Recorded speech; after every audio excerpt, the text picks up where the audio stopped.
Tidak ada perasa ini pemilu tahun 2024 ini sudah dekat ke. Yo apa? Tanggal 14 Februari 2024. Tidak ada perasa sekurang dekat. Sekarang saja dia bulan September. Oh, kira-kira tahapan pemilu 2024 itu sampai di bagian mana?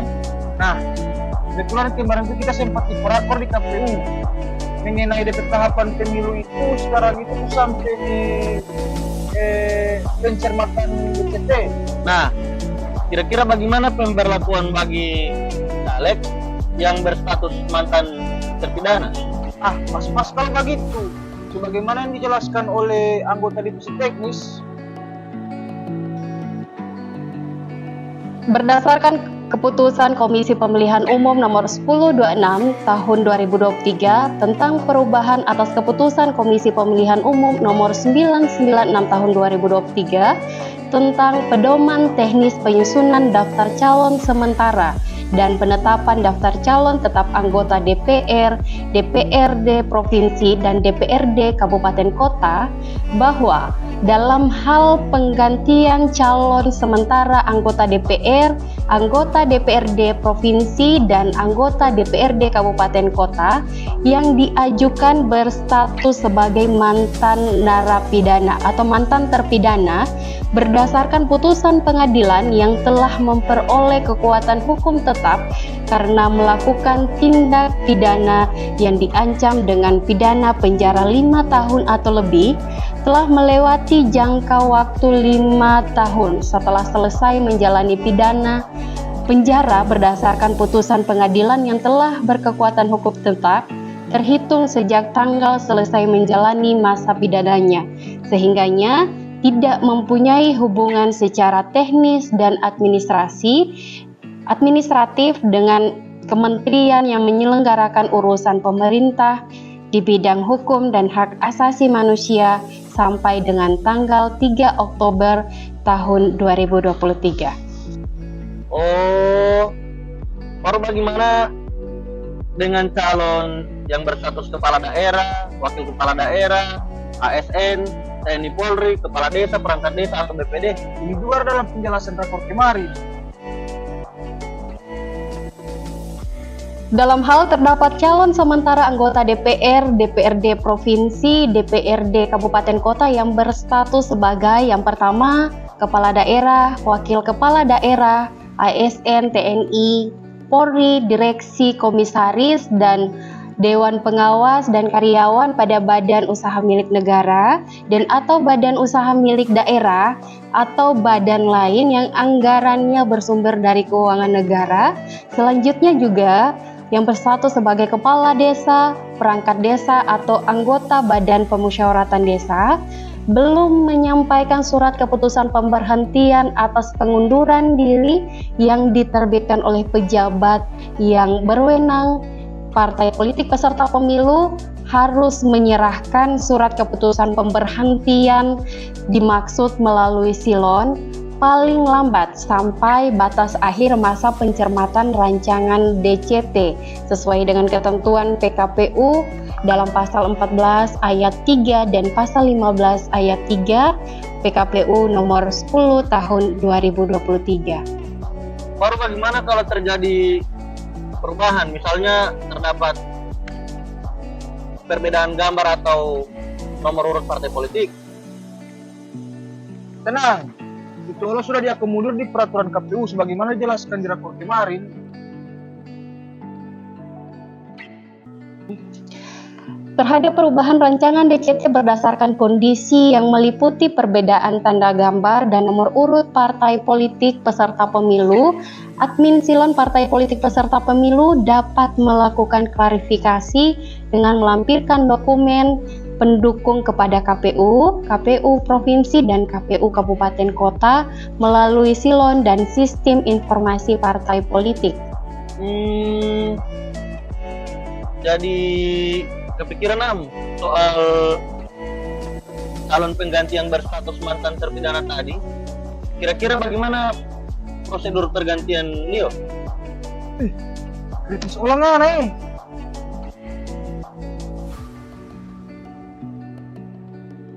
terhadap perubahan rancangan DCT berdasarkan kondisi bahwa pengganti calon sementara anggota DPR, DPRD Provinsi, dan DPRD Kabupaten Kota yang diajukan berstatus sebagai mantan terpidana, maka partai politik peserta pemilu harus memenuhi ketentuan sebagai berikut.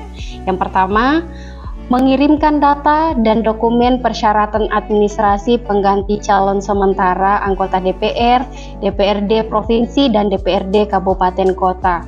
Yang kedua, ketentuan mengenai tata cara penginputan data dan pengajuan dokumen persyaratan administrasi pengganti calon sementara anggota DPR, DPRD Provinsi, dan DPRD Kabupaten Kota mempedomani ketentuan dalam yang pertama, keputusan KPU nomor 352 tahun 2023 tentang pedoman teknis pengajuan bakal calon anggota DPR, DPRD Provinsi, dan DPRD Kabupaten Kota.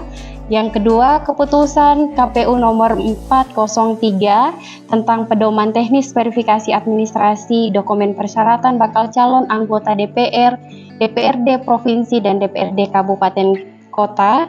Dan yang ketiga adalah surat dinas KPU tentang dokumen bakal calon.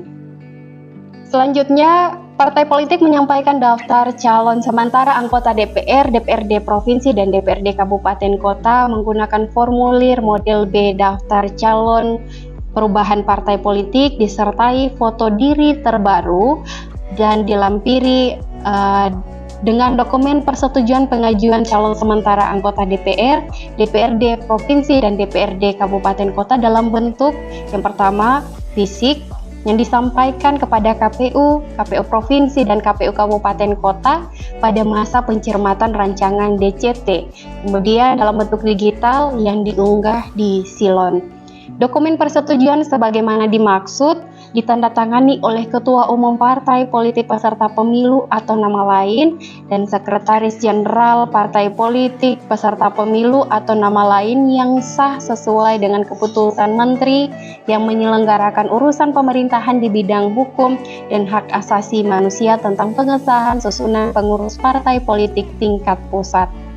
Dalam hal partai politik peserta pemilu melakukan penggantian calon sementara anggota DPR, DPRD Provinsi, dan DPRD Kabupaten Kota dan atau melakukan perpindahan dapil terhadap calon sementara anggota DPR, DPRD Provinsi, dan DPRD Kabupaten Kota berlaku ketentuan pasal 8 Peraturan KPU nomor 10 tahun 2023.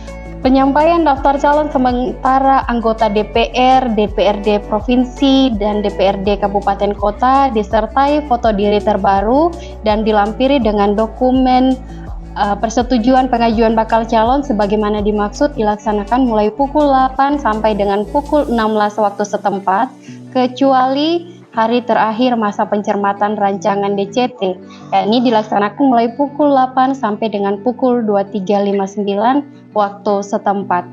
Oh, oke Lex, thank you info. Oke Lex, sama-sama.